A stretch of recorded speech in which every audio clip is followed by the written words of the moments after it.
Probably the only point I'm really going to make a huge deal out of it is when I'm like, okay, here's the deal with, this account and how it's going to be and try to get them to refund the $24. It's not a huge deal, but I think that's really stupid in a way, and I had no idea that I had money in that account, so I think that's really exploitive. So, that's kind of the way I'm going to play this. I'm not going to be too militant, but I'm not going to be, calm, just people for free there, so. And, if you want, we can kind of stand, just kind of silently, sit your seat together, a couple of people behind you. And then, if they're giving you the runaround, these people here are all from occupiers. Yeah. We have, we get on the TV, and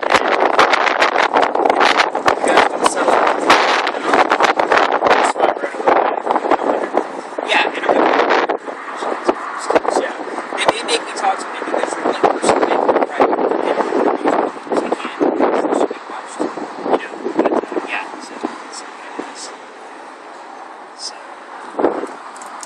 Great. I'm going to get it on film. I think, can you hit Facebook on that?